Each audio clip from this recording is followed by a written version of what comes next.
Okay, तो अभी हम नेक्स्ट क्वेश्चन सॉल्व करेंगे 41 पे आ जाओ। Under valued or over valued stock identify करना है आपको, और ऐसे क्वेश्चन एग्जाम में आते रहते हैं। The following data relates to two securities A and S. अब यहां से आपको ध्यान रखना है कि हमें required return as per CAPM लिखना है। इसके बाद हम expected return as per CAPM नहीं लिखेंगे, क्योंकि अब आपने समझ लिया है कि एक्सपेक्टेड रिटर्न और सीएपीएम रिटर्न दोनों अलग अलग चीजें हैं। ऑफ कोर्स इक्विलिब्रियम मार्केट में दोनों बराबर होते हैं, इसलिए हम इक्वल लिख देते हैं, लेकिन उनका मीनिंग अलग है। चलिए स्टार्ट। ए सिक्योरिटी का नाम, एस एक्सपेक्टेड रिटर्न है 22%, 17%, बीटा फैक्टर 1.5 है एंड 0.7 है। अब लिखना आपको अज्यूम, लिखना नहीं है, पढ़ो। Assume I R F equal to 10% and R M is 18। तो इसको आप क्या इंटरप्रेट करेंगे? Interest on risk free security. जो हम आर एफ लिखते हैं वो उन्होंने आई आर एफ लिखा, लेकिन है वही रिस्क फ्री सिक्योरिटी का रिटर्न 10%। आर एम दिया 18, ऊपर बीटा दिया हुआ है। तो इनको यूज करके आपको जो उसको हम बोलेंगे required return as per CAPM, और उसके बाद उसको हम ऊपर एक्सपेक्टेड रिटर्न से कंपेयर करेंगे। तो आपका ये जो क्वेश्चन है, whether securities A and S are correctly priced.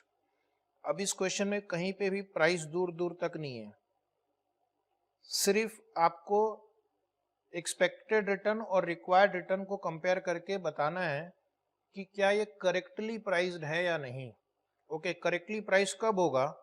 जब expected return and required return equal होगा। अगर इक्वल है तो आप लिखेंगे सिक्योरिटीज आर करेक्टली प्राइस्ड, नहीं तो आपको लिखना ओवर प्राइस्ड है या अंडर प्राइस्ड है। और इस क्वेश्चन में आपको ग्राफ भी पूछा, also show the graphic presentation of the above situation. तो पहले तो आप क्या करो, ऐसे क्वेश्चन में रिक्वायर्ड रेट ऑफ रिटर्न निकाल लो यूजिंग सीएपीएम। स्टेप 1 नोटबुक में लिखना है। Step 1 calculation of required rate of return, question 41 using CAPM. Calculation of required rate of return using CAPM. Required rate of return is equal to RF plus beta into RM minus RF, RF plus beta into RM minus RF is equal to, पहले हम दो है तो पहले A लिखेंगे, A limited, small a, company का नाम दिया हुआ A limited. Required return is equal to, required return is equal to, इसको हम लिखेंगे R bracket R, required rate of return. कुछ लोग RE भी लिखते हैं, ठीक है, जिसको जो ठीक लगे। कॉन्सेप्ट समझना ज्यादा जरूरी है। R R is equal to 10 दिया हुआ है, हाँ, प्लस ए का बीटा कितना 1.5, आर एम दिया हुआ है 18 माइनस 10। सॉल्व करना, 8 इंटू 1.5 इंटू सॉरी प्लस 10, उल्टा करो, इधर से इधर आओ तो 22 आ गया। जल्दी से नीचे लिखो small B, point number B, company का नाम S limited. R R is equal to, formula दो बार लिखने की जरूरत नहीं है, 10 प्लस इसका बीटा 0.7 इंटू 18 माइनस 10। सॉल्व करके मुझे आंसर देना। हाँ बोलो, आंसर कितना है? 15.6%। अब आप देखो, इसका स्टॉक ए का रिक्वायर्ड रिटर्न 22 है, 22 है, और इसका एक्सपेक्टेड रिटर्न भी 22 है, तो ये करेक्टली प्राइस्ड है। एस लिमिटेड को देखेंगे, रिक्वायर्ड रिटर्न है 15.6% और एक्सपेक्टेड रिटर्न क्वेश्चन में देखना 17 है। एक्सपेक्टेड रिटर्न रिक्वायर्ड रिटर्न से ज्यादा है, तो आपको एक कमेंट लिखना होगा कि स्टॉक अंडर प्राइस्ड है या ओवर प्राइस्ड है। तो स्टेप नंबर 2 लिखेंगे इवैल्यूएशन। स्टेप 2 लिखेंगे इवैल्यूएशन। प्रेजेंटेशन बहुत इंपॉर्टेंट है। एक आदमी रास्ते में खड़ा होकर पाव भाजी खाता है 40 रुपए में और एक 5 स्टार होटल में खाता है 500 रुपए में, प्रेजेंटेशन का फर्क है। तो 4 कॉलम ड्रॉ करना, security, expected return, required return using CAPM, remark. तो सिक्योरिटी ए लिमिटेड, एस लिमिटेड, इनके एक्सपेक्टेड रिटर्न को लिखिए। क्वेश्चन में दिया हुआ है 22%, 17% दिया हुआ है। Required return as per CAPM आपने अपनी मेहनत, लगन और उत्साह के साथ निकाला 22%, 15.6%। अगर इक्वल आ रहा है तो रिमार्क में लिखना है करेक्टली प्राइस्ड। और एक्सपेक्टेड रिटर्न रिक्वायर्ड रिटर्न से ज्यादा है तो अभी मैंने आपको एक्सप्लेन किया, लॉजिक समझाया, ये स्टॉक अंडर प्राइस्ड है, कम में बिक रहा है, कम में बिक रहा है इसलिए इसका एक्सपेक्टेड रिटर्न ज्यादा आ रहा है, अंडर प्राइस्ड। ब्रैकेट में लिखो बाई, करेक्टली प्राइस्ड ब्रैकेट में लिखो होल्ड। पूछ नहीं रहे लेकिन एक्स्ट्रा मैं आपको बता रहा हूं कि एग्जाम में कई बार पूछते हैं whether the stock should be purchased और सोल्ड और होल्ड, तो आपको वो भी लिखवा दिया है मैंने। अब आपको इन्होंने इस क्वेश्चन में ग्राफिकल प्रेजेंटेशन भी पूछा है, तो नोटबुक में इस क्वेश्चन का ग्राफिकल प्रेजेंटेशन होगा। पहले मैं एक्सप्लेन कर दूं फिर आप ड्रॉ करना। ये हो गया हमारा एक्स एक्सिस, जहां पर आप बीटा लिख रहे हैं। तो आपको पता है कि पहले 0.7 आएगा या पहले 1.5 आएगा? पहले 0.7 आएगा, यानी पहले मैं एस लिमिटेड का बीटा लिखूंगा क्योंकि ग्राफ 0 से हायर नंबर की ओर बढ़ रहा है, और उसके बाद beta equal to 1.5 A limited. और ये वाई एक्सिस जहां हम रिटर्न प्रेजेंट करते हैं, और ये रिस्क फ्री रिटर्न है, और ये सिक्योरिटी मार्केट लाइन है। पहले उतना ड्रॉ कर लो जो मैंने हाईलाइट किया है। रिस्क फ्री रिटर्न क्वेश्चन में कितना दिया हुआ है? 10%। आप चाहो तो यहाँ पे 10% लिख सकते हो, यहाँ पे जहां से स्टार्ट हो रही है, और उसके थोड़ा लेफ्ट साइड में रिस्क फ्री रिटर्न। अभी स्टॉक एस लिमिटेड का एक स्ट्रेट लाइन लेंगे, पहले SML तक जाएंगे और फिर वाई एक्सिस पे आएंगे। ये 15.6% क्या है? ये रिक्वायर्ड रिटर्न है ऑफ एस लिमिटेड, लेकिन इसका एक्सपेक्टेड रिटर्न ऊपर है तो 17। ये हो गया एक्सपेक्टेड रिटर्न ऑफ एस, ऐसे भी लिख सकते हैं एक्सपेक्टेड रिटर्न ऑफ एस। लेकिन ए के केस में हमने एक ही लाइन ड्रॉ की है। पूछो क्यों? कि ए के केस में सर यहां एक ही लाइन क्यों ड्रॉ की? क्योंकि इसका expected return is equal to required return, इसलिए आपको 2 लाइन ड्रॉ करने की जरूरत नहीं थी। तो ए के केस में आपको सिर्फ एक ही लाइन से काम हो जाएगा। ओके, तो ये ड्रॉ कर लो।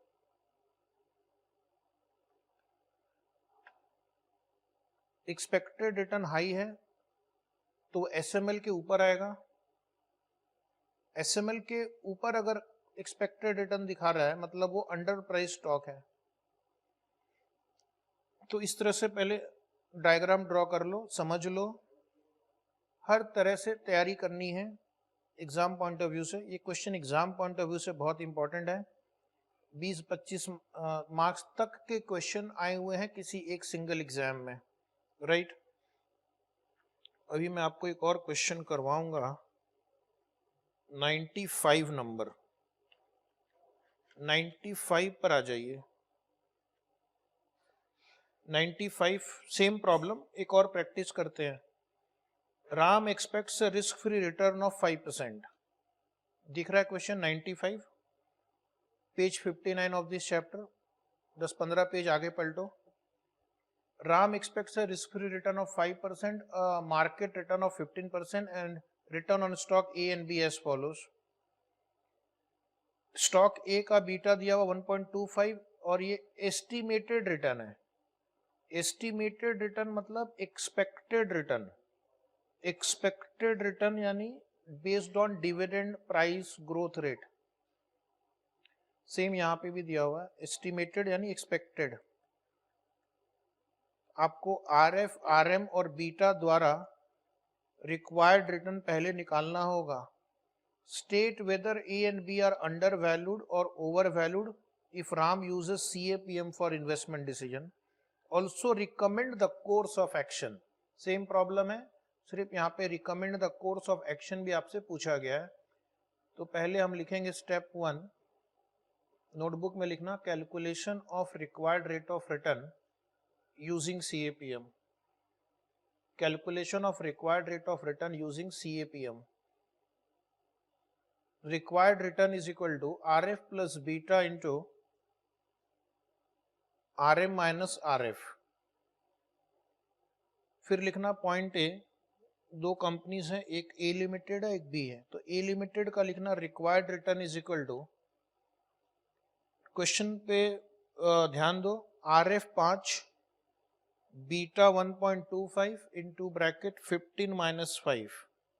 15 RM है, फर्स्ट लाइन में दिया हुआ है। सॉल्व करेंगे तो आपको आंसर आएगा 17.5%। एक line blank, point B, B limited. Required return is equal to 5 plus 0.8 into bracket 15 minus 5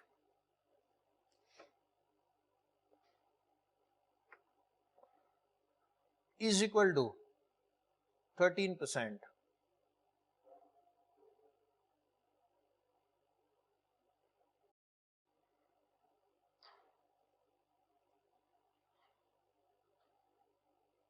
हो गया। अब एक इवैल्यूएशन टेबल बनाएंगे, same format, security, expected return, required return using CAPM and remark. Security, expected return, required return, remark. दोनों security के नाम लिख लेते हैं, A limited, B limited. Expected return question में दिया हुआ है 16%, 14%।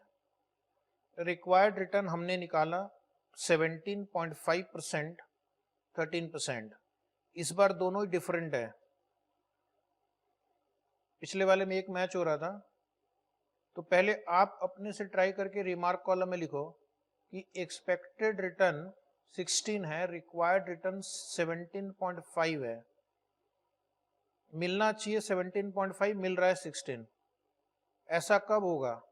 जब महंगा खरीदोगे तब होगा, तो ओवर प्राइस्ड। उन्होंने पूछा है कि रिकमेंड क्या करना चाहिए, डैश सेल। इस बार ये लिखना मैंडेटरी है क्योंकि क्वेश्चन का पार्ट है। बी लिमिटेड में एक्सपेक्टेड रिटर्न ज्यादा है, रिक्वायर्ड रिटर्न कम है, जितना मिलना चाहिए उससे ज्यादा मिल रहा है। ऐसा कब होगा? जब आप कोई चीज सस्ती खरीदेंगे, under priced dash by, under price dash by. हो गया, बस प्रेजेंटेशन ऐसा करो, कम समय और ज्यादा फायदा। क्या डायग्राम बनाना है? नहीं, इस क्वेश्चन में आपको डायग्राम नहीं पूछा गया है। 96 पर आते हैं, और एक easy question. Rakesh Agarwal expects a risk free rate of return to be 7%. The return on market portfolio is 18%. It is evaluating its position with respect to shares of company A whose beta is 1.3. Current market price of the share is rupees 108.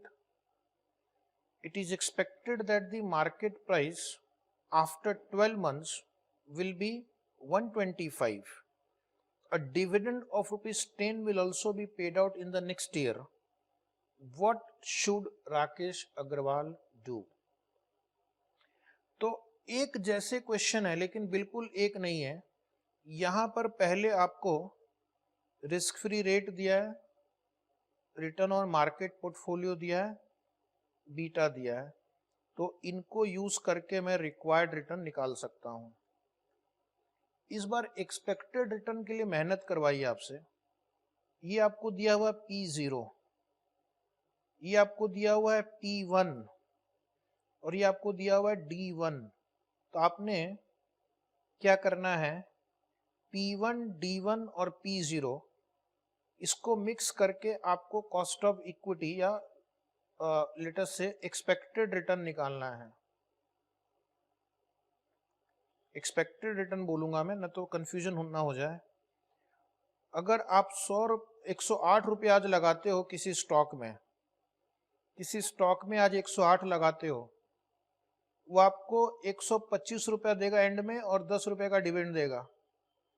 तो हमने बहुत question में इसी class में इसी chapter में देखा है, मार्केट पोर्टफोलियो का रिटर्न निकालते वक्त dividend plus closing price minus opening price divide by opening price, उस फॉर्मूले को जब हम यूज करके रिटर्न निकालते हैं वो मेरा एक्सपेक्टेड रिटर्न होता है। ठीक है, तो एक्सपेक्टेड रिटर्न निकाल लिया। तो पहले दो लाइन से हमने रिक्वायर्ड रिटर्न निकाला, उसके बाद अगले 2-3 लाइन से हमने एक्सपेक्टेड रिटर्न निकाला। कंपेयर रिक्वायर्ड वर्सेस एक्सपेक्टेड, और उसके हिसाब से इन्वेस्टर को आंसर आना चाहिए कि क्या करना, बाई या सेल। अब ये कैलकुलेशन के बाद ही चलेगा, पता चलेगा कि बाई करना है या फिर सेल करना है।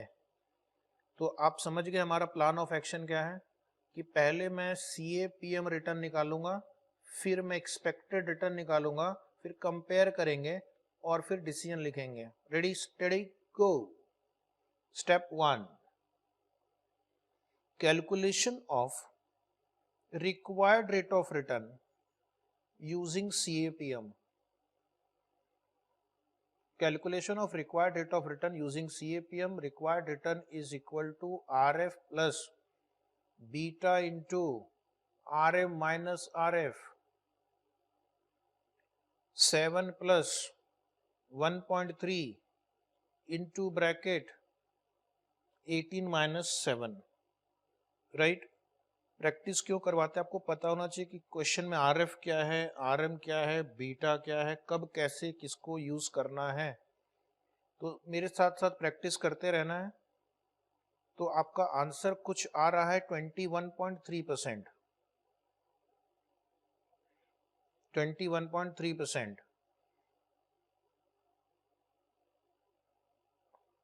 Step 2, expected rate of return.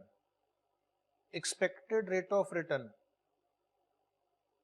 Expected return is equal to dividend plus closing value minus opening value upon opening value. हमने क्या लिखा, expected return is based on current price and future dividend and future prices.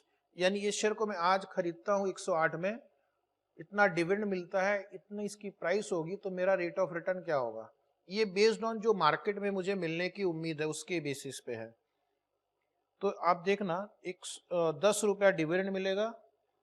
अगर मैं share खरीदता हूं तो इसकी expected price 1 साल बाद 125 है और उसकी आज की प्राइस 108 रुपये है, और उसके लिए मैं आज 108 रुपये इन्वेस्ट करना पड़ेगा। तो सॉल्व करने के पश्चात क्या पाया, 25%। अब 21.3 आपका रिक्वायर्ड है, 25 मिल रहा है, उम्मीद से ज्यादा। ओके, क्या करेंगे, इवैल्यूएशन। इस बार एक ही स्टॉक है तो मैं सिर्फ 3 कॉलम ड्रॉ करूंगा। इवैल्यूएशन के नीचे 3 column, expected return, required return, remark.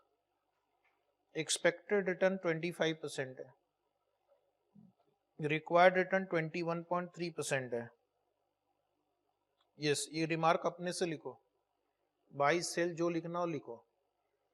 Over priced है या अंडर प्राइस्ड है, तो the answer is under price, क्योंकि एक्सपेक्टेड रिटर्न रिक्वायर्ड रिटर्न से ज्यादा है, उम्मीद से ज्यादा मिल रहा है तो बाई करेंगे। ऐसे याद रख लो, उम्मीद से ज्यादा, ये मेरी उम्मीद है 21.3, इतना मैं रिस्क ले रहा हूं, इस रिस्क के बदले मुझे इतना कम से कम चाहिए, लेकिन स्टॉक हमें ज्यादा दे रहा है, उम्मीद से ज्यादा मिलेंगे तो बाई करेंगे, अंडर प्राइस्ड बाई। हो गया। प्रेजेंटेशन देखो, एक बार वापस 42 पे अब आ जाओ, पीछे मुड़ो। 42, 43, 44, अभी 45, अभी ये क्वेश्चन लगातार चलने वाले हैं। तो 42 अपनी बुक में ही सॉल्व करना, फॉर्मेट बना हुआ है आंसर के लिए, जल्दी हो जाएगा।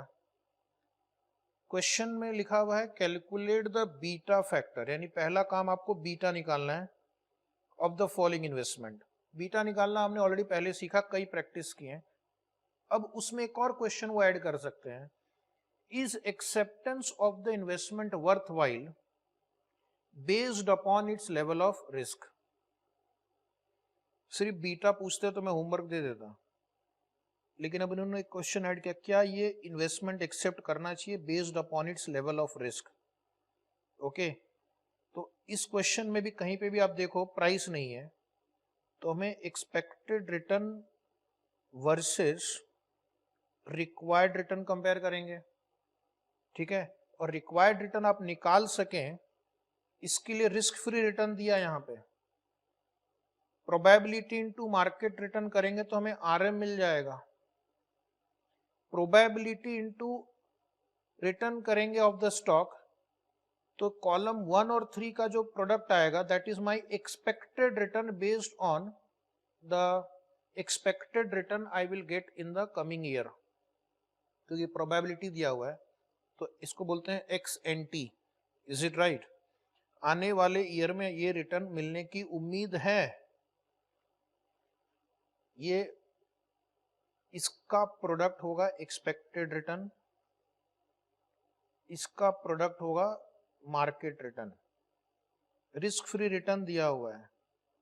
रिक्वायर्ड रिटर्न निकालने के लिए आपको बीटा निकालना पड़ेगा, इसलिए उन्होंने क्वेश्चन में पूछा है कि व्हाट इज बीटा। समझ में आ गया?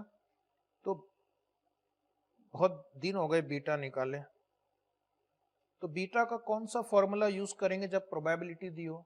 वापस डेस्टिनेशन को ध्यान में रखना, उसके हिसाब से हम रास्ता डिसाइड करेंगे। अगर प्रोबेबिलिटी दी हो तो बीटा का फॉर्मूला होता है P into R J minus R J bar R M minus R M bar. ये हो गया कोवेरिएंस अपॉन मार्केट का variance, P into R M minus R M bar square.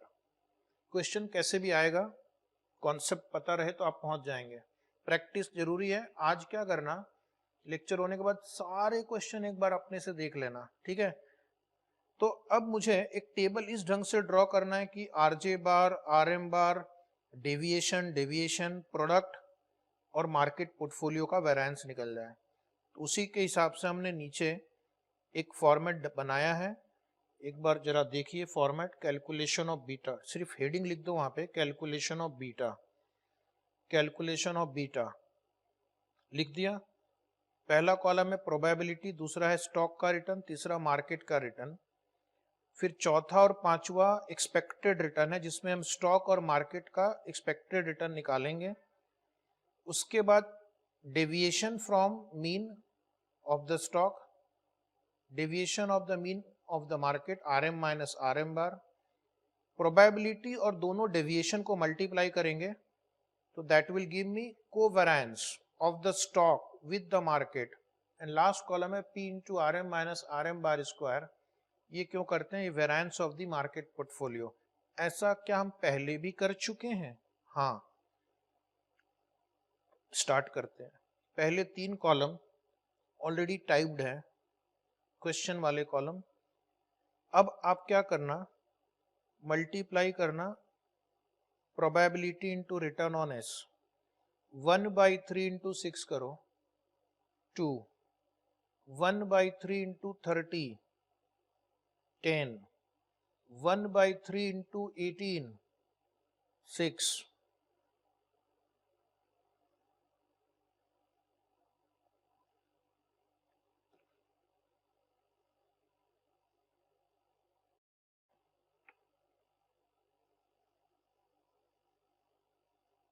1/3 into 9 3, 1/3 into 12 4, 1/3 into 18 6, total करेंगे 13 आ रहा है। ये 18 क्या है, ये 18 है एक्सपेक्टेड रिटर्न ऑफ स्टॉक। अब चाहो तो टेबल के नीचे लिख के रखो, expected return of stock S is equal to 18%, और उसके नीचे लिखना expected return of market portfolio bracket RM is 13%। तो आगे के डिस्कशन में एक्सपेक्टेड रिटर्न ऑफ स्टॉक जहां लगेगा 18 और जहां पे मार्केट पोर्टफोलियो लगेगा 13। अब आप डेविएशन निकालना है आपको, ये है RS और ये है RS बार। तो 6 minus 18 minus 12, 30 minus 18 plus 18 minus 18 0, उसको टोटल नहीं करना है। अब ये 9 माइनस 13 करो, ओके, RM माइनस RM बार, 9 माइनस 13 माइनस 4, 12 माइनस 13 माइनस 1, ये 18 माइनस 13 करो प्लस 5 आएगा। अब मल्टीप्लाई करना है हमें, ध्यान देना, प्रोबेबिलिटी को, ये प्रोबेबिलिटी है फर्स्ट कॉलम और ये दोनों डेविएशन वाले कॉलम है, दोनों ही नेगेटिव हो तो यहाँ पे आंसर पॉजिटिव लिखना। तो क्या करो, पहले 12 इंटू 4 करो, डिवाइड बाई 3 कर लेना। 12 इंटू 4 डिवाइड बाई 3 करेंगे तो 16 आएगा पॉजिटिव, क्योंकि दोनों माइनस है। 12 इंटू 1 डिवाइड बाई 3, 4 नेगेटिव आएगा, एक नेगेटिव है यहाँ पे। और जहां पे भी आपको 0 दिखे, टाइम वेस्ट नहीं करना, 0, इसका टोटल करना, 16 माइनस 4 एंड 0, 12। समझ में आया? अब आप ये RM माइनस RM बार, इस कॉलम को लेना है, स्क्वायर करने के बाद प्रोबेबिलिटी से मल्टीप्लाई करनी। चलो मेरे साथ, 4 स्क्वायर करो, 16 इंटू 1/3, 5.33 आएगा। 1 स्क्वायर 1 ही होगा, इंटू 1/3, 0.33, 5 स्क्वायर 25 डिवाइड बाई 3, 8.33। तो लगभग टोटल 13.99 या 14 भी लिख सकते हैं आप, इसको हम चाहो तो 14 भी लिख सकते हैं, और 14, ठीक है। तो ये 12 और ये 14 हो गया, क्योंकि आपने यहाँ पे राउंड ऑफ किया था, तो लेट अस से 14। अब हमें बीटा निकालना है, तो आप देखना थोड़ी स्पेस खाली पड़ी है नेक्स्ट पेज पे ऊपर, वहां लिख लो beta equal to summation P into formula RS minus RS bar into RM minus RM bar upon summation P into RM minus RM bar square. अगर एग्जाम में इतना नहीं लिखना है तो क्या मैंने बताया आपको लिखना है, covariance upon variance of market portfolio, और यहां लिखना है स्टॉक एंड मार्केट। ऐसे भी लिख सकते हैं, ऐसे भी लिख सकते हैं। अब उसके सामने उसका आंसर लिख दो, 12/14, 13.99 या 14, कुछ भी लिखो, बहुत फर्क नहीं पड़ेगा। तो ये आएगा आपका आंसर 0.8571।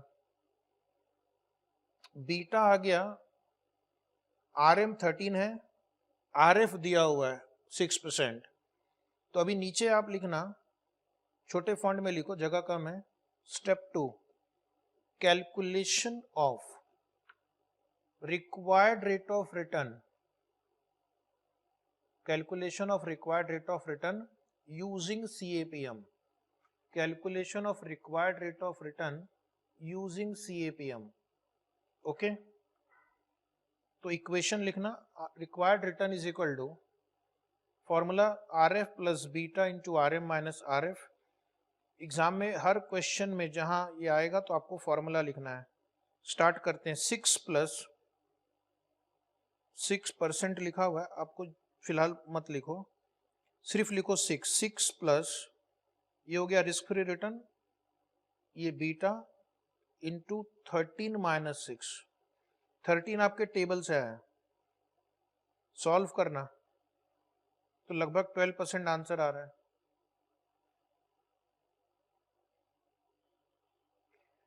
अब मेरे पास दो फिगर आ गए, एक्सपेक्टेड रिटर्न टेबल से आया, रिक्वायर्ड रिटर्न सीएपीएम से आया। क्वेश्चन था ये सब हम क्यों कर रहे हैं, is acceptance of investment worth while based upon its level of risk.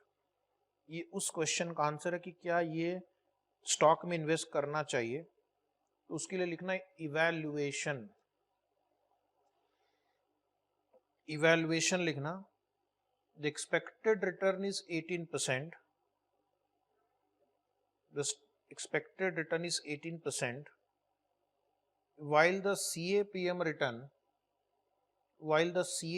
return on securities is 12%, while the CAPM return on securities is 12%. Therefore securities underpriced या overpriced, underpriced, expected return ज्यादा है, therefore the security is underpriced. Recommendation, the security should be purchased. Recommendation क्या लिखेंगे, the security should be purchased. तो इस तरह से इस आंसर को लिखना, वेरी इंपॉर्टेंट क्वेश्चन, और ऐसे क्वेश्चन एग्जाम में आ चुके हैं। The security should be purchase, पूरा लिख लिया, आंसर ओवर। अभी इससे एक मिलता जुलता क्वेश्चन और है 43, और 43 में बहुत सारे फॉर्मूले एक बार वापस रिवाइज हो जाएंगे। ओके, इसमें स्टैंडर्ड डिविएशन आ गया, कोरिलेशन आएगा, कोवेरिएंस आएगा, बीटा आएगा। तो ये भी एक इम्पॉर्टेंट क्वेश्चन है और इसको प्रैक्टिस जरूर करना। 43 इसको नोटबुक में सॉल्व करेंगे, पेज नंबर रेफरेंस लिखना, question 43 page number. You are presented with the following information concerning the return on the shares of A Limited and the market portfolio according to the various conditions of the economy. तो इन्होंने condition of economy 1 2 3 नहीं भी दिया रहता तो कोई बात नहीं, प्रोबेबिलिटी दी है, बिल्कुल पिछले क्वेश्चन जैसा ही है। रिटर्न ऑन स्टॉक दिया हुआ है, रिटर्न ऑन मार्केट। अगर आप देखेंगे ध्यान से तो ये 3 कॉलम जो है इसके पहले 42 नंबर में भी थे, तो हम दोबारा फिर क्यों कर रहे हैं, कुछ चेंजेस किए गए हैं क्वेश्चन में। Current risk free rate of interest is 9, तो नया क्या इस बार, calculate the coefficient of correlation, पिछली बार कोरिलेशन नहीं पूछा, of stock A and the market portfolio कर लेंगे।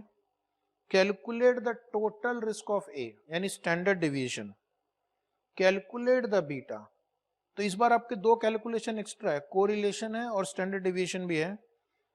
And then the last question is same, is A limited efficiently priced according to CAPM and the information given. तो efficiently priced या correctly priced है, उसके लिए आपको expected return and required return को compare करना पड़ेगा इस क्वेश्चन में, क्योंकि इस क्वेश्चन में प्राइस को कंपेयर नहीं कर सकते हैं। तो expected return versus required return, और रिक्वायर्ड रिटर्न निकालने के लिए आपको बीटा ऑलरेडी क्वेश्चन में पूछा गया है। तो पहला पार्ट जो है इस क्वेश्चन का पिछले प्रॉब्लम जैसा ही है, सिर्फ आपको स्टॉक का भी स्टैंडर्ड डिविएशन निकालना पड़ेगा, कोरिलेशन निकालना पड़ेगा। तो 2 कैलकुलेशन आपको और दिखाने होंगे, राइट। क्वेश्चन 43, ऐसे क्वेश्चन पहले भी सॉल्व किया इंडिपेंडेंटली, अब उसको उन्होंने सीएपीएम के साथ मिक्स किया है। नोटबुक में लिखना question 43 page number, heading calculation of correlation and beta, calculation of correlation and beta. Total 10 column 9 column draw करना है मुझे, एक कॉलम मैंने कम कर दिया स्टेट ऑफ इकोनॉमी का। फर्स्ट लिखना यहाँ पे probability, RA RM, expected return RA RM, फिर लिखना RA minus RA bar, RM minus RM bar. अगला कॉलम क्या होगा बोलो, very good, probability into R A minus R A bar, R M minus R A bar. अगला क्या होगा, पिछले क्वेश्चन को देखते रहो, पहले कॉलम्स जो अब तक हमने ड्रॉ किए हैं वो सेम है, probability into R M minus R M bar square. अगर सिर्फ बीटा पूछा जाए तो यहां तक लिखेंगे, लेकिन उन्होंने स्टॉक का भी स्टैंडर्ड डिविएशन पूछा है, तो एक कॉलम और बढ़ जाएगा, probability into R A minus R A bar the whole square. R A minus R A bar को ब्रैकेट में रख के उसका स्क्वायर लेंगे। पहले कॉलम ड्रॉ कर लो, पहले 3 कॉलम क्वेश्चन बुक से कॉपी कर लो, पहले 3 कॉलम क्वेश्चन बुक से कॉपी कर लेना है। हो गया, पहले 3 कॉलम में मेरा कोई रोल नहीं, आपका कोई रोल नहीं है। अब आप क्या करना, प्रोबेबिलिटी को आर ए के साथ मल्टीप्लाई करना है और ऐड भी करते जाना है। 0.2 इंटू 15 3, 0.4 इंटू 14 5.6, 0.4 इंटू 26 इस 10.4, इसका टोटल करेंगे, ये हो गया 19। एक दो लाइन छोड़ के टेबल के नीचे लिख लो,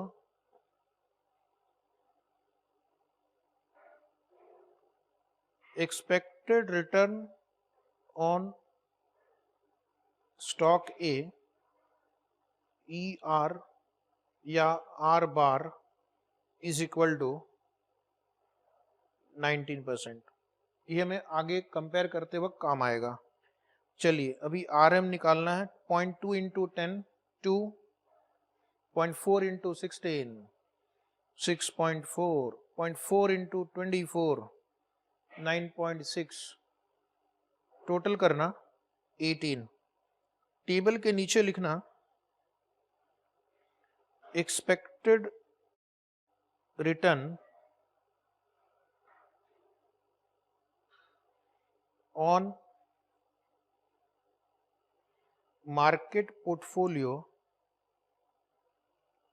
are M is equal to 18%। तो ये आगे हमें CAPM के वक्त काम आएगा। चलिए अब आपको डेविएशन निकालना है, तो एक बार मैं एक्सप्लेन कर दूं वापस, ये 15 और ये 19 को कंपेयर करना है, ठीक है। 15 minus 19 minus 4, 14 minus 19 minus 5, 26 minus 19 7, ठीक है। तो एक बार मैं थोड़ा क्लियर कर दूं, आपने सब लिख लिया है। अब सिर्फ यहाँ पर एक बात बता दूं, कई बार क्वेश्चन आता है कि आपने तो कहा था कि डेविएशन का टोटल हमेशा 0 होना चाहिए, लेकिन यहाँ 0 नहीं हो रहा है। उसका कारण ये है कि यहाँ पर प्रोबेबिलिटीज दी हुई है। अगर आपको नंबर ऑफ ईयर्स दिया जाएगा तो टैली होगा, प्रोबेबिलिटीज में टैली नहीं होगा। टैली करवाना है तो इनको पहले प्रोबेबिलिटीज से मल्टीप्लाई करना, फिर टोटल करना, फिर देखना 0 हो जाएगा। तो वो क्वेरी अगर मन में कभी जिंदगी में आए तो उसका जवाब मैंने दे दिया। अभी आप क्या करो, R M minus R M bar, ठीक है। 10 minus 18 minus 8, 16 minus 18 minus 2, 24 minus 18, ये हो गया प्लस 6। नेक्स्ट हमारा क्या कार्यक्रम है, 3 नंबर को मल्टीप्लाई करना है, प्रोबेबिलिटी को और ये दोनों डेविएशन को। स्टार्ट। 4 इंटू 8 इंटू 0.2, दोनों नेगेटिव है तो आंसर यहाँ पॉजिटिव आएगा 6.4। 5 into 2 into 0.4 4, 7 into 6 42 into 0.4 16.8, total आ रहा है 27.2 27.2। ओके, ये हो गया कोवेरिएंस। अब आपको ये R M minus R M bar square करना है, फिर उसको प्रोबेबिलिटी से मल्टीप्लाई करना। ये कॉलम पकड़ो 8, स्क्वायर करो into 0.2 12.8, 2 square into 0.4 1.6, 6 square into 0.4 14.4, ठीक है। टोटल करना 28.8। ये हो गया variance of the market portfolio, ये हो गया variance of the market portfolio. इस क्वेश्चन में आपको स्टैंडर्ड डेविएशन ऑफ स्टॉक भी पूछा है, तो इस कॉलम को स्क्वायर करके प्रोबेबिलिटी से मल्टीप्लाई करना। स्टार्ट करना 4 square into 0.2 3.2, 5 square into 0.4 10, 7 square into 0.4 19.6, total करेंगे 32.8। पहले एक बार आपको समझाने के लिए दो तीन चीजें मैं नीचे लिख देता हूं। अभी तक हमने एक्सपेक्टेड रिटर्न लिख लिया है दोनों का, अब उसके नीचे आप लिखना, लिख के रखो, बार बार लिखते रहेंगे। Covariance of A and M कितना हुआ 27.2% square. Variance of market portfolio कितना हुआ 28.8% square. Variance of stock A कितना हुआ 32.8% स्क्वायर। ये जो आपने निकाला ये कोवेरिएंस है, वेरिएंस है। आइटम मैंने बोला है फ्यूचर रेफरेंस के लिए, अंडरस्टैंडिंग के लिए। अब आप क्या करना, उनका एक क्वेश्चन है कि what is the standard deviation of A limited. तो standard deviation of A limited होगा under root summation P into R A minus R A bar square, या अगर आपने variance of stock A already लिख ही दिया है तो under root variance of stock A 32.8 का स्क्वायर रूट लेना। What is answer 5.73%। Sigma M लिखो, sigma M is equal to under root summation P into R M minus R M bar square under root 28.8 equal to 5.37%। हमने standard deviation क्यों निकाला है, क्योंकि correlation भी निकालना है आपको इस क्वेश्चन में, ठीक है। कोवेरिएंस हमने ऑलरेडी लिख दिया है तो आपको वापस लिखने की जरूरत नहीं है। कोरिलेशन लिखो, correlation is equal to covariance upon sigma A into sigma M upon sigma A into sigma M. Covariance है 27.2, sigma A 5.73 into 5.37 equal to solve, come on fast, hurry up, इस 0.88। ये हो गया कोरिलेशन। अब beta बहुत अलग अलग तरीके से निकाल सकते हैं। बीटा के लिए हम covariance upon variance of market portfolio ले सकते हैं। बीटा निकालने के लिए R into standard deviation of stock upon standard deviation of market भी ले सकते हैं, जो आपको ठीक लगे। तो अगला स्टेप नीचे लिखना, कैलकुलेशन ऑफ बीटा। तो बीटा के लिए हम जो मेन फॉर्मूला हम उसको यूज कर लेते हैं, covariance between bracket A comma M upon variance of market portfolio, variance of R M. Covariance of stock with market upon variance of market portfolio. Covariance का आंसर है 27.2, मार्केट पोर्टफोलियो है 28.8। तो solve करेंगे, हमने पाया बीटा इज 0.944, बीटा इज 0.944। ये सब तो बेसिक कैलकुलेशन हो गया, मैकेनिकल काम है। अब आपसे वो पूछ रहे हैं कि is the stock efficiently priced. तो यहाँ पर आपको जो हमने पिछले 2-3 क्वेश्चन में देखा कि रिक्वायर्ड रिटर्न को एक्सपेक्टेड रिटर्न के साथ कंपेयर करना है, उसके लिए लिखेंगे कैलकुलेशन ऑफ रिक्वायर्ड रिटर्न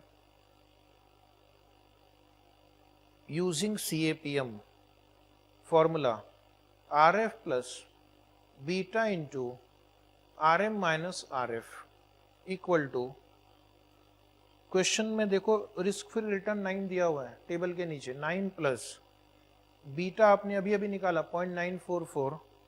अब आरएम कहाँ मिलेगा? जो आपके टेबल में आरएम का टोटल था, एक्सपेक्टेड रिटर्न ऑन आरएम का टोटल था 18 माइनस 9। ये हो गया मेरा तरफ से आपको कैलकुलेशन। सॉल्व करो, आंसर बोलो। आंसर है गुड 17.5%, 17.5%। और आपका एक्सपेक्टेड रिटर्न वहां पर टेबल में कितना था? स्टॉक के कॉलम का टोटल 19 था, तो नीचे लिखेंगे इवैल्यूएशन, लास्ट पार्ट इवैल्यूएशन।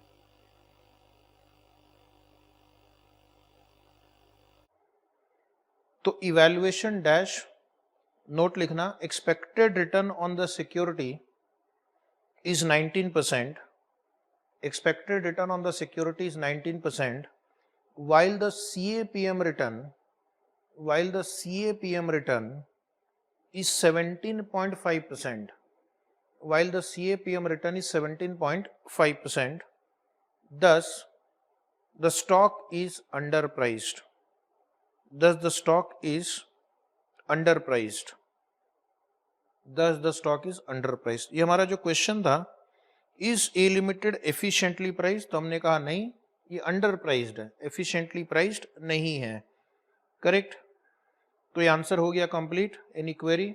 तो इसमें हमने standard deviation, covariance, correlation, beta, required return और डिसीजन मेकिंग, ये सारा रिवाइज किया। Very important. अब एक क्वेश्चन उसके नीचे 44 है, वेरी वेरी इंपॉर्टेंट, 2 बार वेरी लिखना। तो क्वेश्चन 44 क्या कहता है? A limited has been enjoying a substantial net cash inflow and until the surplus funds are needed to meet tax and dividend payment and to finance further capital expenditure in several months, they have been invested in a small portfolio of short-term equity investment।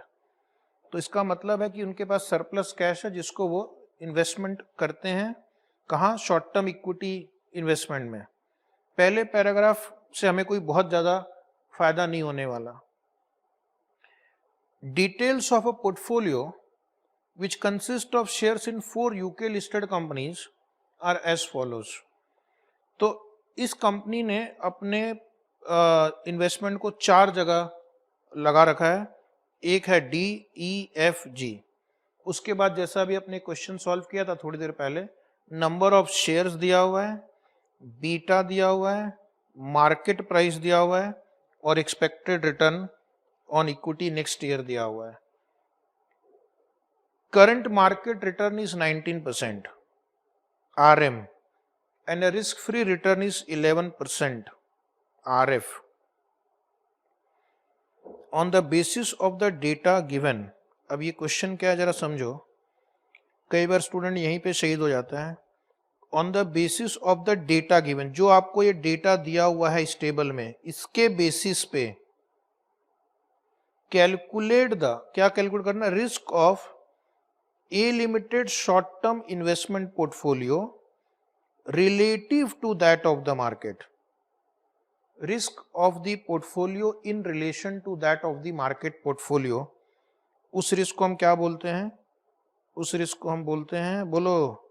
Option A variance, option 2 correlation, option 3 covariance, option 4 beta. तो the answer is risk of portfolio in relation to that of market means वो चाहते हैं कि आप portfolio beta निकालो। सीधा सीधा पूछ लेते ना, कैलकुलेट पोर्टफोलियो बीटा। कुछ लोग इसमें क्या करता है, कोवेरिएंस ढूंढने लगता है। जैसी वर्ड रिस्क देखा, कोवेरिएंस ढूंढने निकल पड़ता है। कुछ स्टैंडर्ड डेविएशन ढूंढने निकल पड़ते हैं।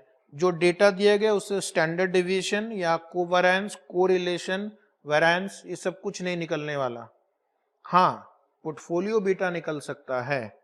ठीक है, पोर्टफोलियो बीटा के लिए पहले आपको number of share into market price, value निकालना होगा। वैल्यू को वेट में कन्वर्ट करना होगा। वेट को बीटा से मल्टीप्लाई करना होगा, तब जाकर आपको पोर्टफोलियो बीटा मिलेगा। 2 या 4 मार्क्स तो कहीं नहीं गए, मुफ्त के मार्क्स बोलते हैं इसको, जिसमें बिल्कुल बहुत ज़्यादा एफर्ट नहीं है, कम समय, फुल मार्क्स। तो ये हो गया आपका पोर्टफोलियो बीटा, पहला आंसर कंप्लीट। दूसरा question, recommend with reasons. With reason, सिर्फ रिकमेंड नहीं करना, आपको बताना है कारण, कारण बताओ। Whether A should change the composition of its portfolio, क्या है लिमिटेड को ये जो उनका पोर्टफोलियो है इसमें कुछ चेंज लाने चाहिए। अब उसके लिए क्या करेंगे जरा सोचो, सोचो क्या करना होगा। इन्होंने यहाँ पे RM दिया है, RF दिया है, बीटा दिया है, तो क्या मैं इसको कंबाइन करके स्टॉक का रिक्वायर्ड रिटर्न निकाल सकता हूँ,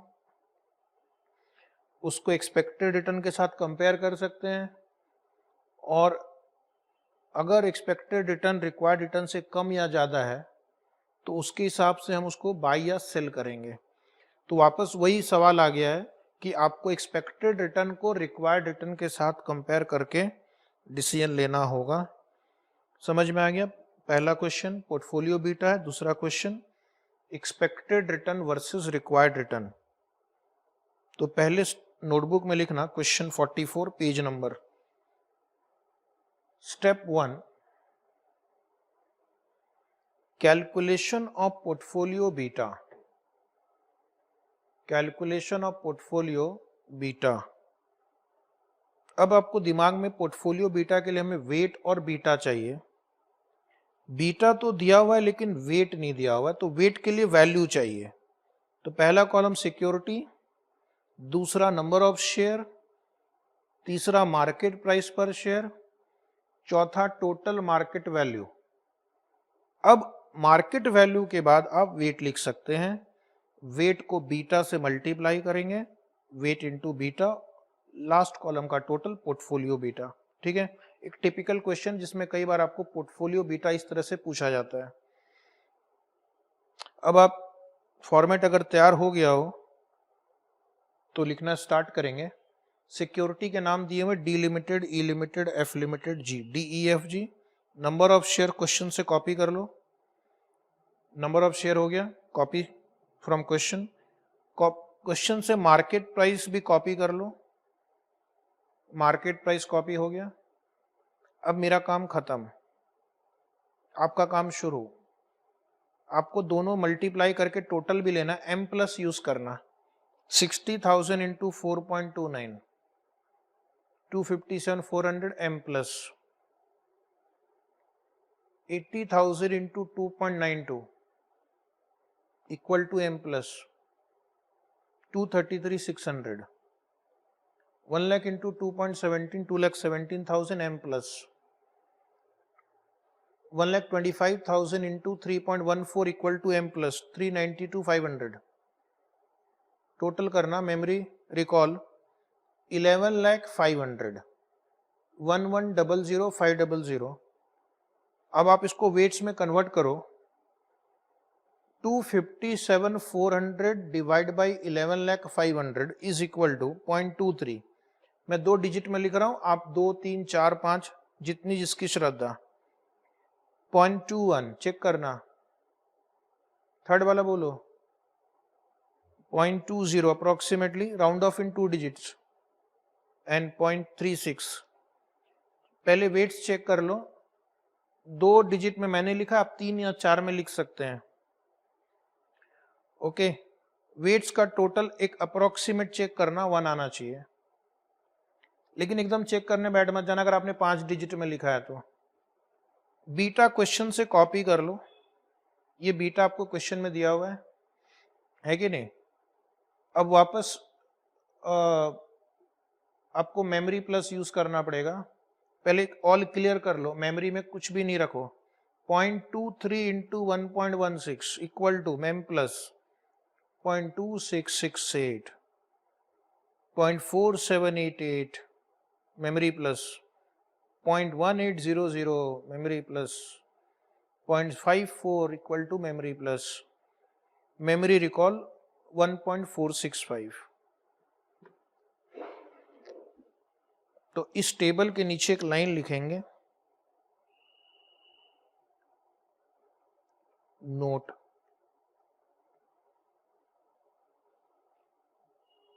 the portfolio risk, the portfolio risk relative to that of the market is 1.465. It means if market return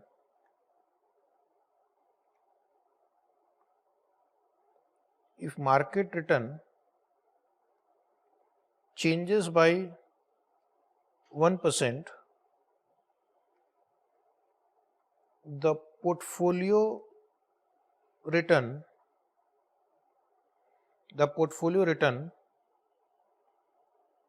will change by 1.465%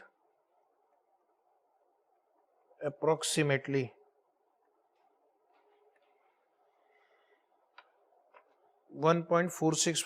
approximately. ये हो गया आपका पहला answer,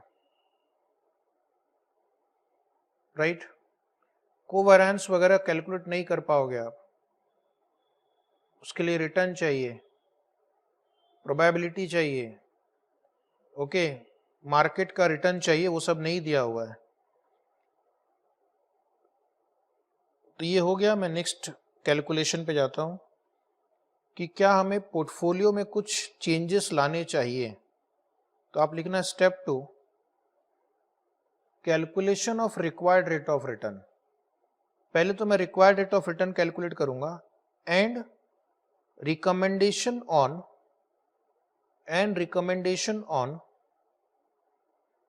changing the composition of portfolio and recommendation on changing the composition of portfolio। तो एक ही में कर लेते हैं। ये पहला कॉलम सिक्योरिटी है, बीटा CAPM रिटर्न, CAPM यानी रिक्वायर्ड रिटर्न। आप यहाँ पे या तो लिखो CAPM रिटर्न या लिखो required return as per CAPM। Formula भी लिख के रखो, RF plus beta into RM minus RF। Required return को एक्सपेक्टेड रिटर्न के साथ कंपेयर करना, ये कॉलम दिया हुआ है। रिमार्क लिखेंगे, over priced, under priced, correctly priced, और उसके बाद एक कॉलम मैंने रिकमेंडेशन का ऐड कर दिया है। यहां पर बाई सेल होल्ड लिखना है। Security, beta, CAPM return, expected return, remark, recommendation. एक एक करके करते हैं। पहले डी लिमिटेड का मैं सॉल्व करता हूं, उसी प्रकार से आप EFG सॉल्व करना, ठीक है। डील डन, एक मैं करूंगा, 3 आप करेंगे। डी लिमिटेड का बीटा 1.16 है, तो उसका CAPM रिटर्न निकालो। RF दिया हुआ है 11 और RM दिया हुआ है 19। 11 प्लस 1.16 इंटू 19 माइनस 8, तो 19 माइनस 8 रिस्क प्रीमियम आप अगली बार डायरेक्टली 8 से मल्टीप्लाई भी कर सकते हैं। 8 इंटू 1.16 प्लस 11, तो करीब 20.28 आ रहा है। चेक करना, 20.28 ये दिया हुआ आपको लास्ट कॉलम में, क्वेश्चन में 19.5। 2 सेकेंड आपको सोचने का मौका दूंगा। एक्सपेक्टेड रिटर्न 19.5 है, required return 20.28। Expected return is less than required return. Expected return required return से कम है, जितना हमें चाहिए उससे कम मिल रहा है। कम से कम 20.828 चाहिए, मिल रहा है 19.8, तो हम लिखेंगे security is over priced. Over price को क्या करना, ये कंपनी को इमीडिएटली डी लिमिटेड के स्टॉक को बेच देना है, क्योंकि इसकी जो एक्सपेक्टेड रिटर्न है वो रिक्वायर्ड रिटर्न से कम है। स्टॉक ओवर वैल्यूड है, ओवर वैल्यूड स्टॉक का भाव घटेगा। क्योंकि आपने CAPM के एजम्पशंस पढ़े हैं, the market is efficient, investors are rational, okay, his only objective is to maximise the profit, he can borrow or lend unlimited amount of money, short selling is allowed. तो वो क्या करेगा, जहां भी उसको गैप दिखेगा उसका वो फायदा उठाएगा, और धीरे धीरे जब सब लोग बेचने लगेंगे तो प्राइस घट जाएगी, और एक समय ऐसा आएगा कि ये दोनों इक्वल हो जाएगा, तो सेल। ई लिमिटेड का बीटा लिखो 2.28। अभी जैसा मैंने कहा, आप 11 प्लस 2.28 इंटू 8 लिख सकते हैं, जल्दी हो जाएगा। 2.28 इंटू 8 सॉल्व करेंगे 29.24%। एक्सपेक्टेड रिटर्न है 24। कंपेयर, फिर वही सिचुएशन है, तो सिचुएशन वही तो आंसर भी वही। Expected return is less than required return, security is overpriced.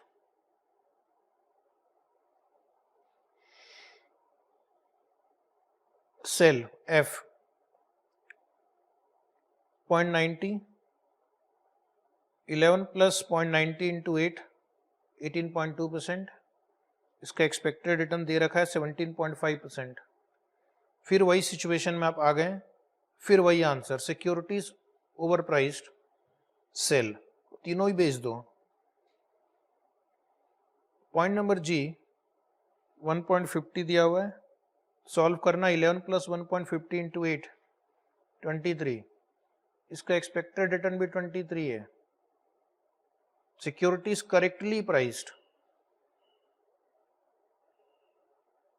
Securities correctly priced, इसको होल्ड करेंगे। तो ये 3 सिक्योरिटी को बेचकर जो अमाउंट मिलेगा, आप उसको जी में इन्वेस्ट कर सकते हैं या किसी और सिक्योरिटी में इन्वेस्ट कर सकते हैं। तो नीचे एक नोट में डिक्टेट करवाऊंगा, आप लिखना। ओके, नोट क्या लिखेंगे? Note, the company should sell security D, E and F. The company should sell security D, E and F and invest the amount in either security G or any other stock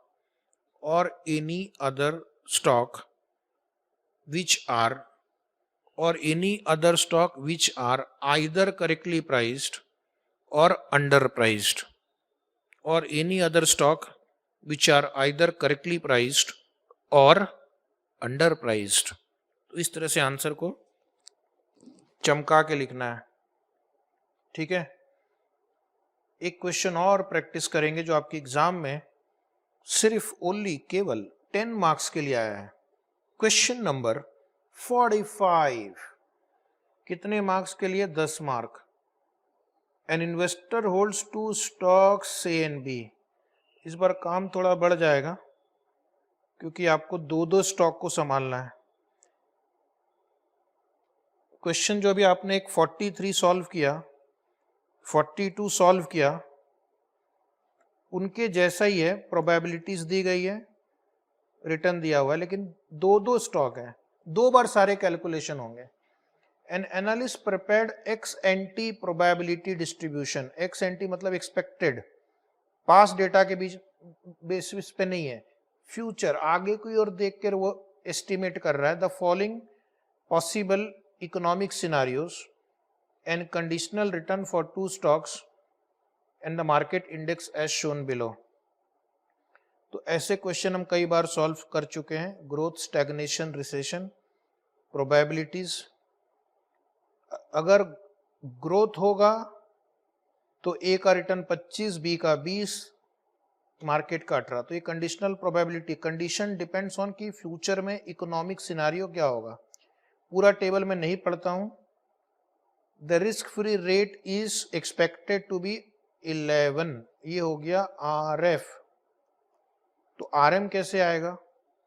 probability into market return, ये आपको देगा RM।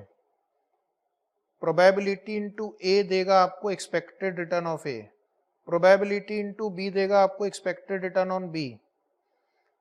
तो आपको पहले table से क्या क्या मिल जाएगा, expected return of A B market, सिर्फ मल्टीप्लाई करने से। Determine whether the investor should liquidate his holdings in stock A and B और on the contrary make fresh investment in them. अब क्वेश्चन पूछ रहा है कि आपको ए और बी बाई और सेल करना चाहिए। तो अब जो डेटा दिया गया उसके बेसिस पे हम कैसे डिसाइड करेंगे बाई और सेल। हम एक्सपेक्टेड रिटर्न तो निकाल सकते हैं, क्वेश्चन में कहीं पे भी प्राइस नहीं दिया हुआ है। क्या हम रिक्वायर्ड रिटर्न निकाल सकते हैं? बिल्कुल, जैसे क्वेश्चन 42, 43 में रिक्वायर्ड रिटर्न निकाला था, उसके लिए आपको बीटा निकालना होगा। बीटा निकाल सकते हैं, जो डेटा दिया गया उसके बेसिस पे बीटा निकाल सकते हैं। बीटा निकालने के बाद रिक्वायर्ड रिटर्न को कंपेयर करेंगे एक्सपेक्टेड रिटर्न और उसके बाद डिसाइड करेंगे वेदर वी शुड बाई और सेल। CAPM assumptions are holding true, यानी आपको हिंट दिया जा रहा है कि CAPM के द्वारा पहले आप रिक्वायर्ड रिटर्न निकाल लो, राइट। तो हमें क्या करना है, हमें एक्सपेक्टेड रिटर्न निकालना है तीनों का, हमें ए और मार्केट के बीच का बीटा निकालना है, हमें बी और मार्केट के साथ बीटा निकालना है, ठीक है। तो ए और बी का बीटा भी निकालना होगा और ए और बी का बीटा निकालने के लिए आपको कोवेरिएंस विथ मार्केट लगेगा। तो बहुत सारी कैलकुलेशन इस क्वेश्चन में, आराम से एग्जाम में आधा घंटा तो लग जाएगा अगर आप स्लो लिखते हैं तो। लेकिन जिन स्टूडेंट ने अच्छी प्रैक्टिस की है मेरे साथ साथ, वैसे स्टूडेंट 10-12 मिनट में कर लेंगे और पूरे के पूरे 10 मार्क्स मिलेंगे, ठीक है। तो इसीलिए मैं बार बार बोल रहा हूं कि प्रैक्टिस करना। Start step 1। पहला स्टेप 1 लिखना, calculation of expected return. Expected return पहले 4 कॉलम या पहले 5 कॉलम क्वेश्चन बुक से एज इट इज कॉपी करेंगे और उसके बाद एक्सपेक्टेड रिटर्न निकालने के लिए 3 कॉलम और ऐड करेंगे, RA, RB, RM। सिर्फ प्रोबेबिलिटीज को उनके रिस्पेक्टिव रिटर्न से मल्टीप्लाई करके टोटल करना है। स्टार्ट करेंगे, पहले फॉर्मेट ड्रॉ कर लो जो स्क्रीन पे आपको दिख रहा है। इसमें अभी तक कुछ नहीं किया गया, सिर्फ क्वेश्चन को ही वापस कॉपी किया गया है विथ 3 एडिशनल कॉलम्स। मेरे साथ साथ आप भी लिखना, और जिनको लग रहा है कि फास्ट हो रहा है, वैसे फास्ट है नहीं बट लग रहा है, तो क्या करना कि एक स्पीड का एडजस्टमेंट होता है, आप स्पीड कम कर सकते हैं। और जिनको लग रहा है स्लो हो रहा है, वैसे भी हो सकते हैं, उसमें भी स्पीड का एक एडजस्टमेंट है, स्पीड बढ़ा सकते हैं, राइट। तो हम स्टार्ट करते हैं 0.40 इंटू 25, 10। एक और चीज बता दूं, कई बार एग्जाम में टाइम बहुत कम रहता है तो इस कॉलम को आप डिलीट कर सकते हैं, टाइम कम हो तो। 0.3 इंटू 10, 3, 0.30 इंटू माइनस है, यहाँ पे जरा ध्यान देना, माइनस रहा तो -1.5, इसका टोटल करके लिख लो।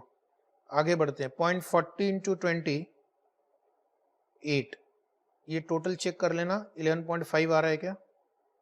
0.30 इंटू 15, 4.5, 0.30 इंटू -8, -2.4, इसका टोटल करेंगे, चेक करना 10.1% आ रहा है। और फिर से एक बार 0.40 इंटू 18, 7.2, 0.30 इंटू 13, 3.9, 0.30 इंटू -3 है, -0.9, इसका टोटल करेंगे, ये हो गया मार्केट पोर्टफोलियो का रिटर्न। ओके, तो आपको मैं वापस सिर्फ बता देता हूं, अगले क्वेश्चन कैलकुलेशंस में काम आएगा। ये expected return on stock A है, expected return on stock B है, और ये मार्केट पोर्टफोलियो का रिटर्न है। Market portfolio expected return. अब इसके नीचे एक बड़ा सा टेबल बनेगा, क्योंकि हमें बीटा कैलकुलेट करना है, और बीटा कैलकुलेट करने के लिए आपको कोवेरिएंस लगता है, वेरिएंस ऑफ मार्केट पोर्टफोलियो लगता है, और इस क्वेश्चन में दो दो स्टॉक है तो दो दो कोवेरिएंस निकालने पड़ेंगे आपको। ठीक है, start. Step two, step two की हेडिंग लिखना calculation of variance of market index, calculation of variance of market index, covariance of stock A, covariance of stock A,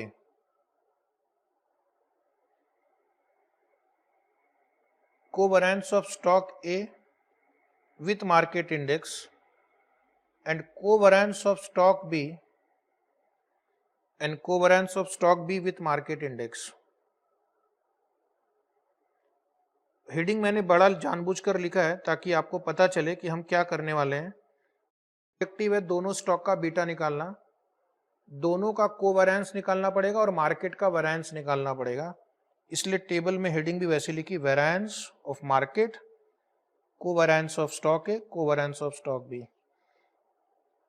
तो टोटल अभी हमें करीब 10 कॉलम ड्रॉ करने हैं।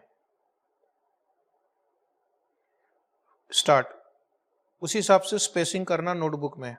क्वेश्चन 10 मार्क का है और आप कर सकते हैं। Probability, R A, R B, R M. एक बार ये चारों कॉलम क्वेश्चन से कॉपी कर लो।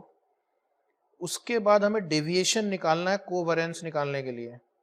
Are A minus R A bar, R B minus R B bar, R M minus R M bar, right. और मुझे probability into R A minus R A bar into R M minus R M bar. तो अगर आपको लिखना चाहिए तो यहाँ पे आप लिखो, जगह है तो P into R A minus R A bar into R M minus R M bar, यानी कॉलम नंबर 1 2 3 4 5 6 7 8 9 10, इसको मैं कॉलम नंबर दूं तो आपको कॉलम नंबर 1 5 और 7, 1 इंटू 5 इंटू 7 करना होगा। अगला कॉलम 9th नंबर कॉलम, आपको लिखना है P into R B minus R B bar into R M minus R M bar, या सिर्फ कॉलम का प्रोडक्ट लिख दो, 1 इंटू 6 इंटू 7, 1 इंटू 6 इंटू 7। और लास्ट कॉलम है P into R M minus R M bar the whole square. ये square इस तरह से लिखना है, P into last column R M minus R M bar the whole square. सब आपने नोट डाउन कर लिया, या फिर आप चाहो तो दो टेबल बना सकते हो, एक ए के लिए और एक बी के लिए। लेकिन फिर क्या होता है, बहुत सारा डेटा रिपीट होता है, इसलिए हमने मर्ज कर दिया है। पहले 4 कॉलम क्वेश्चन बुक से कॉपी कर लेना। उसके बाद क्या करना है कि आपको R A minus R A bar calculate करना है। R A minus R A bar, तो ये बात बताओ, ये आर ए बार कितना था? आर ए बार कुछ याद आ रहा है कितना था? 11.5 था। तो 25 माइनस 11.5 करो, 13.5। 10 minus 11.5 minus 1.5 minus 5 minus 11.5 minus 16.5, total नहीं चाहिए। बी पर आ जाओ। बी का जो एक्सपेक्टेड रिटर्न था 10.1 था। 20 minus 10.1 9.9, 15 minus 10.1 4.9, minus 8 minus 10.1 minus 18.1, total नहीं चाहिए। आर एम कितना था? 10.2। अब आपको ये आर एम वाला कॉलम लेना है और 10.2 माइनस करना है। 18 minus 10.2 7.8, 13 minus 10.2, 2.8 minus 3 minus 10.2 minus 13.2, total नहीं चाहिए। अब क्या करेंगे, हमें 3 कॉलम मल्टीप्लाई करना है। मैं उन तीनों को हाईलाइट करता हूं। अगले कॉलम के लिए probability into R A minus R A bar into R M bar. चलो ये जो हाईलाइटेड कॉलम इसको मल्टीप्लाई करना है, प्लस माइनस का ध्यान रखना। 0.4 इंटू 13.5 इंटू 7.8, 42.12, चेक करना। फिर से एक बार 0.3 इंटू माइनस 1.5 इंटू 2.8, एक माइनस साइन है तो आंसर नेगेटिव आएगा, माइनस 1.26। एक बार फिर से 0.3 इंटू माइनस 16.5 इंटू माइनस 13.2, दो माइनस है तो इन दोनों को मल्टीप्लाई करेंगे और तो आंसर प्लस आ जाएगा 65.34। चेक करो। अब इसको टोटल कर लीजिए तो टोटल आ रहा है 106.20। 106.20 को हम क्या बोलेंगे, this is the covariance of A and M, stock and market. अब इसी तरह से आप 2 कॉलम कंप्लीट कर लो अपने से, ठीक है। अगले कॉलम में हमें क्या करना है, अगले कॉलम में हमें प्रोबेबिलिटी इनटू ये R B minus R B bar into R M minus R M bar करना है। तो स्टूडेंट अपने से करके टोटल बताएंगे मुझे। Start. 0.4 into 9.9 into 7.8 equal to, लिख दो। नेक्स्ट लाइन पे जाओ।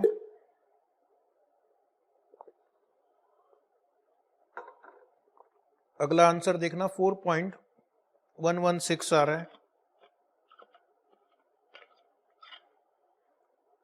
नेक्स्ट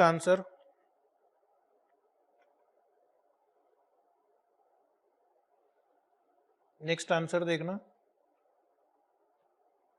71.676 पॉजिटिव आएगा क्योंकि आप 2 नेगेटिव नंबर को मल्टीप्लाई कर रहे हैं। टोटल कीजिए। 106.88 आ रहा है, 106.88 आ रहा है, ठीक है। वो क्या है, 106.88 क्या है, this is the covariance of stock be with the market. हमारा लास्ट कॉलम क्या है, variance of the market portfolio. तो उसके लिए आप इस कॉलम का स्क्वायर लेंगे, 7वें कॉलम का, और प्रोबेबिलिटी से मल्टीप्लाई करेंगे। Ready, start. 7.8 square into 0.4, 24.34, 2.8 square into 0.3, 2.35, 13.2 square into 0.3, 52.27। Total करना 78.96। इस 78.96 का क्या नाम दिया जाए, ये होगा variance of market portfolio, variance of market portfolio. तो covariance upon variance will give you beta. Now ये टेबल कंप्लीट हो गया। आगे बढ़ते हैं। Step number 3, calculation of beta. Calculation of beta. Right hand side 2 columns, stock A, stock B, stock A, stock B. First point A लिखना, covariance with the market. Covariance with the market 106.20, 106.68 bracket में लिख सकते हैं step 2, step 2। उसके बाद point B लिखना है, variance of the market portfolio. Variance of the market portfolio bracket में लिखना स्टेप 2। ये भी स्टेप 2 से ही आ रहा है, last column 78.96 same 78.96. Covariance upon variance is beta, तो पॉइंट नंबर सी क्या होगा, beta A upon B, A upon B check करना 1.345, 1.351, 1.345, 1.351 हो गया। तो बीटा हो गया। अब हमारा अगला स्टेप क्या होना चाहिए, रिक्वायर्ड रिटर्न कैलकुलेट करना। तो स्टेप 4 लिखेंगे, calculation of required return as per CAPM, calculation of required return as per CAPM। Format draw करना, सिक्योरिटी, फिर बीच वाले कॉलम में फॉर्मूला लिखना RF plus beta into RM minus RF, और लास्ट कॉलम में लिखना रिक्वायर्ड रिटर्न, लास्ट कॉलम में लिखना required return. Security A 11 plus 1.345 into bracket 10.2 minus 11, 9.924% आ रहा है। अब कुछ स्टूडेंट बोलेंगे कि इस क्वेश्चन में RF जो है वो कम है और RF ज्यादा है और RM कम है। अब ये क्वेश्चन में जो डेटा दिया गया उसके हिसाब से यही लिखना पड़ेगा आपको। हो सकता है डेटा एरर हो, हम कुछ नहीं करेंगे क्योंकि RM यहाँ पे इन्होंने कम दिया है और RF ज्यादा दिया हुआ है। ऐसा जनरली होने वाला तो है नहीं, लेकिन एग्जाम में जो दिया है, जो फिगर्स आ रहे हैं, अब आगे बढ़ना है। 9.924% आया। बी अपने से करके मुझे बताओ, बी का आंसर बताओ, बी का answer, come on. The answer for B will be 9.92%, 9.92%। Okay, अब आपको एक लास्ट स्टेप बनाना है, evaluation and recommendation, evaluation and recommendation. Okay, 5 column draw करेंगे, stock, expected return, CAPM return, evaluation, recommendation. Stock A, एक मैं करूंगा एक आप करना। स्टॉक ए, एक्सपेक्टेड रिटर्न, वो पहले वाले टेबल पे जाओ, पहले वाले टेबल के लास्ट 3 कॉलम को देखना, ए के नीचे 11.5% लिखा हुआ है। एक्सपेक्टेड रिटर्न 11.5, CAPM रिटर्न अभी इसके ऊपर वाले टेबल में देखो 9.924%। Expected return is higher than required return, expected return is higher than required return, बोलो, undervalued, right. Recommendation buy, B अपने से करो, 4 कॉलम अपने से कंप्लीट करो बी का, होने के बाद बताना, राइट। तो एक्सपेक्टेड रिटर्न कितना है, 10.1%, CAPM रिटर्न 9.92%, अंडर वैल्यूड, वापस वही सीन आ रहा है, एक्सपेक्टेड ज्यादा है, CAPM कम है, आंसर बाई। तो जरूरी नहीं कि एक बाई एक सेल आएगा, दोनों बाई भी हो सकता है। एक क्वेश्चन में आपने देखा सेल सेल सेल आ रहा था, ठीक है, एक क्वेश्चन में करेक्टली प्राइस भी आ रहा है, तो अकॉर्डिंग टू क्वेश्चन आपको सॉल्व करना है। तो ये CAPM सीखने का फायदा कि इससे आप अंदाज लगा सकते हैं कि कौन सा स्टॉक अंडर प्राइस्ड है, ओवर प्राइस्ड है, और फिर हमें उसको बाई या सेल करना चाहिए as per portfolio management theory, ठीक है। Now will continue tomorrow.